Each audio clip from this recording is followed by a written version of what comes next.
부실 회계 논란에 휩싸인 정의기억연대 사태를 계기로 기독 NGO들도 회계 운영의 투명성을 강화해야 한다는 목소리가 높아지고 있습니다.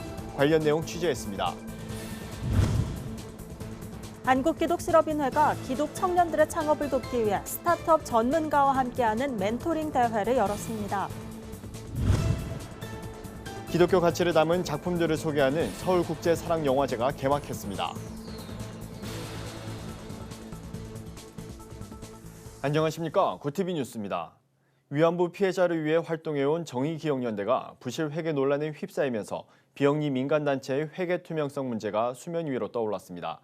기독 NGO들도 예외는 아닐 텐데요. 이번 사태를 계기로 회계 투명성을 강화해야 한다는 목소리가 높아지고 있습니다. 자세한 내용 윤인경 기자가 보도합니다. 정의연을 둘러싼 기부금 의혹이 연일 제기되면서 다른 NGO 단체들이 큰 타격을 입고 있습니다. 안 그래도 코로나19로 후원이 줄었는데 이번 정의연 사태로 시민들의 불신까지 더해진 겁니다. 실제로 기독 NGO 단체의 기부를 중단하겠다는 전화가 속출하고 있습니다. 이번에 정의연 관련해서 거기서도 이렇게 일을 하니까 너희도 그렇게 일을 하는 거 아니냐 이런 항의 전화도 많이 있었고 그로 인해서 후원 중지하시는 전화도 되게 많이 있었어요. 코로나 때문에 중지하신 분들이 예를 들면은 10통 중에 3통이 중지이고 정의연 때문에 불만으로 중지하신 분들은 한 2~3통 더 되세요. 그동안 NGO 단체의 기부금 논란이 불거질 때마다 사용 내역 등 회계 투명성 검증이 필요하다는 주장이 꾸준히 제기돼 왔습니다. 기독 NGO 단체들도 예외는 아닙니다. 특히 국내 NGO 단체 가운데 기독교 관련 단체가 차지하는 비중이 절반에 이르는 만큼 일반 시민단체보다 더욱 모범을 보여야 한다는 지적이 나옵니다. 취재진이 월드비전과 굿네이버스, 한국컴패션 등 대표적인 국내 기독 NGO 5곳을 조사한 결과 이 단체들은 홈페이지에 재정보고서를 공시해 매년 후원금 사용 내역을 알리고 있었습니다. 또 후원자들에겐 매달 소식지를 통해 진행 중인 사업 내용과 성과, 수혜자들의 소식을 주기적으로 전달하고 있습니다.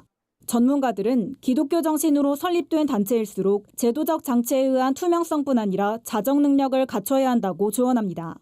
법으로 재정이 얼마 이상 되는 단체는 반드시 외부 공인회계사의 감사를 받는다 이렇게 돼 있는데 저는 이제 기독교 단체는 그 액수에 미달하더라도 반드시 외부의 공인회계사의 감사를 받아야 된다. 누구보다도 더 기독교인들은 사람들의 신임을 받아야 되는데 신임을 받는 방법이 간단하잖아요. 정직해야지. 정의연 사태로 기부 문화에 대한 국민 여론이 싸늘해지면서 어려운 이웃을 향한 온정의 손길까지 움츠러들고 있습니다. 높은 투명성을 바탕으로 기독 NGO 단체들이 국민의 신뢰를 회복하는 데 앞장서길 기대해봅니다. 구티비 뉴스 윤인경입니다.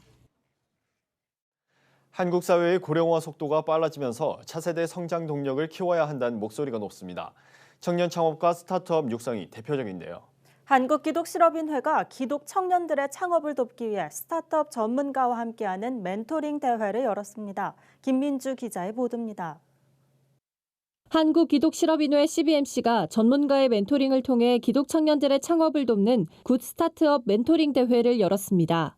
이번 대회는 각계 전문가와 함께 기독 청년들의 창업 역량을 개발하는 데 도움을 주고자 마련됐습니다. 내가 하고자 하는 사업이 과연 그 밖에서 경쟁력 있는 사업이 되려면 어떻게 해야 될까? 아이템에 대한 검토도 좀 받아보고요. 여러 그 전문가들하고 또 이렇게 네트워킹할 수 있는 기회도 가질 수 있기 때문에 멘토링은 예비 창업자나 스타트업 운영자들이 사업 아이템과 실행 계획을 소개하고 피드백을 받는 스타트업 돋보기, 투자 유치에 대한 주제 강연, 참석자 네트워킹 순으로 진행됐습니다. CBMC 회원으로 마케팅, 투자 유치, IT 등 각 분야에서 두각을 나타내고 있는 전문가들이 멘토로 나서 다양한 노하우와 업계 동향을 공유했습니다. 대회에 참석한 청년들은 선배 기업가들에게 경영에 대한 정보뿐 아니라 신앙과 관련된 조언도 들을 수 있어 좋았다는 반응입니다. 발표하는 자리에서 사업적인 부분에 대한 피드백이 아니라 신앙적인 피드백을 받았다는 것에 대해서 굉장히 신선했고요. 피드백이 좋았지만 더 구체적으로 각 개개인 멘토분들과 깊이 있는 대화를 나눠보고 싶다라는 생각이 강하게 들었습니다. CBMC는 이날 현장에 오지 못한 사람도 참여할 수 있도록 대회 영상을 CBMC 유튜브 채널로 생중계했습니다. 또한 일부 회원들을 일기 청년 멘토로 위촉해 창업을 준비하는 청년들을 지속적으로 도울 계획입니다. 올해 안에 20여 명의 일기 멘토 그룹을 구성해 청년들의 창업 성공을 격려하는 멘토링을 해나가겠다는 방침입니다. 이와 함께 청년들과 소통할 수 있는 창구를 만들어 온라인을 통해서도 언제든지 창업 관련 조언을 받을 수 있도록 하겠다고 밝혔습니다. 구티비 뉴스 김민주입니다. 기독교의 핵심 가치인 사랑을 영화예술로 표현한 작품들을 소개하는 서울국제사랑영화제에 막이 올랐습니다. 올해는 이음을 주제로 계층 간 갈등을 줄이고 대화와 공존으로 나아갈 수 있는 영화예술 작품들이 소개됩니다. 개막작으로는 프레드 로저스 목사의 평생에 걸친 어린이 사역과 철학이 잘 드러난 영화 뷰티풀 데이 인 더 네이버후드가 상영됐습니다. 임성빈 조직위원장은 단절된 세상 속에서 이음의 시작은 아가페 사랑이라며 기독교적 정체성을 가지고 새로운 실천을 하는 것이 우리의 과제라고 강조했습니다. 추상미 부집행위원장은 포스트 코로나 시대에서 크리스천의 역할을 질문하는 시기를 지나고 있다며 기독교 영화가 세상과 하나님을 어떻게 이어줄 수 있을지 질문하는 시간이 되길 바란다고 말했습니다. 제17회 서울국제사랑영화제는 2일 개막식을 시작으로 7일까지 서울필름포럼에서 진행되며 영화제 기간 동안 총 16편의 작품이 상영됩니다.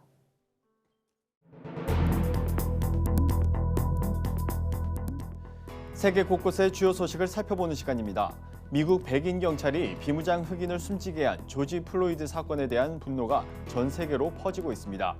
영국과 독일, 캐나다와 프랑스에서도 진상규명을 촉구하는 시위가 벌어졌고 미국에서는 40개 이상의 도시가 야간 통행을 금지했습니다. 자세한 소식 박은결 기자가 전해드립니다. 미국의 백인 경찰이 비무장 흑인을 숨지게 한 조지 플로이드 사건에 대한 분노가 전 세계로 확산하고 있습니다. 영국과 독일에서는 미국의 인종차별을 규탄하는 시위가 벌어졌고 캐나다와 프랑스 주민들은 최근 자국에서 발생한 흑인 사망 사건에 대한 진상규명도 촉구하며 분노를 표출했습니다. 시위가 격화하면서 미국에서는 90개가 넘는 상점이 파괴됐고 40개 이상의 도시는 야간 통행을 금지했습니다. 세계 각국 언론은 이 사건이 미국의 뿌리 깊은 인종차별 관행을 다시 부각했다는 내용의 칼럼과 사설을 잇따라 내놨습니다. 마이크 폼페이오 미국 국무장관이 중국의 홍콩 보안법 제정 강행과 관련해 미국이 홍콩 주민과 기업인을 받아들이는 방안을 고려하고 있다고 밝혔습니다. 미 국무부가 배포한 녹취록에 따르면 폼페이오 장관은 한 인터뷰에서 홍콩 보안법으로 인해 불편함을 느낀 홍콩인들이 미국으로 오는 것을 미국이 환영할 가능성을 고려하느냐는 질문에 그렇다고 말했습니다. 이에 대해 중국 당국은 강하게 반발했습니다. 자오리젠 중국 외교부 대변인은 홍콩 사무는 순수하게 중국 내정에 속하고 어떤 국가의 간섭도 용납할 수 없다고 밝혔습니다. 도널드 트럼프 미국 대통령이 G7 정상회의체를 확대 개편하는 구상을 밝혔지만 관련국들이 잇따라 부정적 입장을 밝히며 마찰음을 내고 있습니다. 모테기 도시미스 일본 외무상은 갑자기 구성원을 늘리는 것은 무리일 것이라는 반응을 보였고 쥐스탱 트리도 캐나다 총리도 G7 확대를 원하지 않는다는 취지의 발언을 했습니다. 자오리젠 중국 외교부 대변인도 중국을 겨냥하는 행위는 관련국의 이익에도 부합하지 않는다고 지적했습니다. 항바이러스제인 렘데시비르가 코로나19를 앓는 중간 정도 증상 환자에게 어느 정도 효과가 있는 것으로 나타났습니다. 렘데시비르는 현재까지 유일하게 코로나19에 효과가 있는 것으로 입증된 치료제입니다. 미국 제약사 길리어드가 코로나19 환자 약 600명을 대상으로 치료 프로그램을 진행한 결과 렘데시비르를 투약한 환자 중 76%의 상태가 호전됐습니다. 투약하지 않은 환자군에서는 66%가 호전됐고 길리어드는 치료 효과의 추세는 보이지만 통계적으로 유의미한 차이는 아니라고 설명했습니다. 2011년 선상에서 발생한 화재로 러시아 극동 추코투카주 연안에 좌초한 한국어선이 한국으로 옮겨질 것으로 보입니다.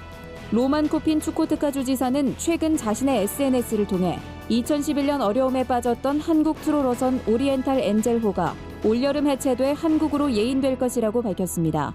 코핀 주지사는 오는 20일 조난 선박의 예인 작업을 위한 전문가들이 사고 해역에 도착한다고 덧붙였습니다. 다만 코로나19 예방 차원에서 예인 작업은 육지에 상륙하지 않은 채 실시됩니다. 구티비 뉴스 박은결입니다.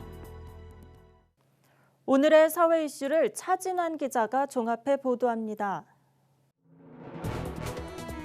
오늘의 이슈 포커스입니다. 정부가 35조 3천억 원 규모의 3차 추가 경정 예산안을 편성했습니다. 이번 추경은 글로벌 금융위기 당시를 넘어선 역대 최대 규모입니다.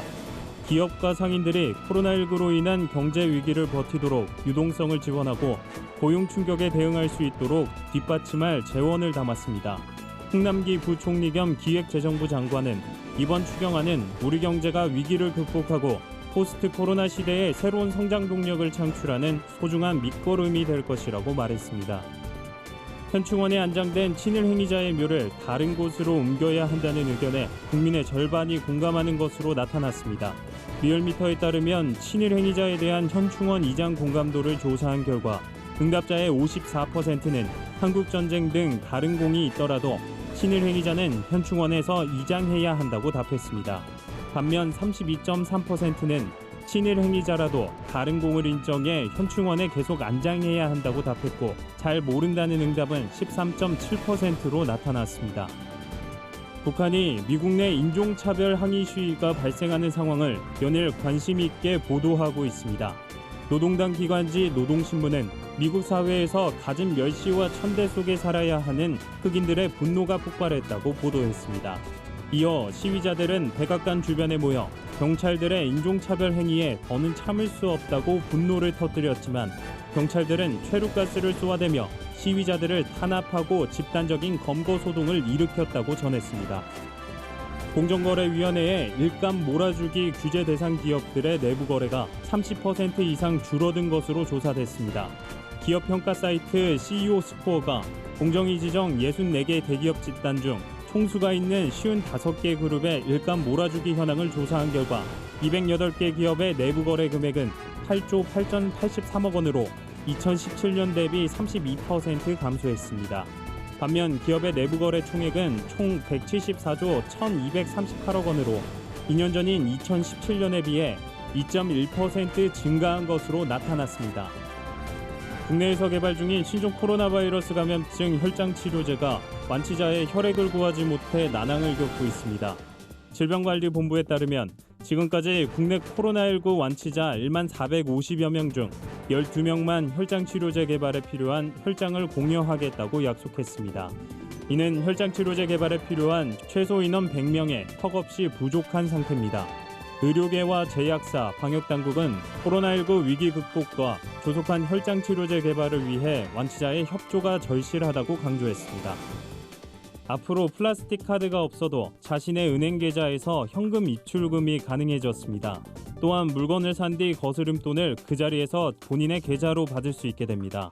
바로 휴대전화 앱을 기반으로 한 모바일 현금카드 서비스란 것인데 은행 계좌만 있으면 누구나 이용할 수 있습니다.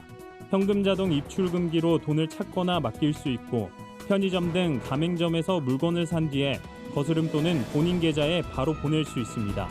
한국은행을 중심으로 14개 은행과 농협, 수협 등에서 이용이 가능합니다. 구티비 뉴스 차진원입니다.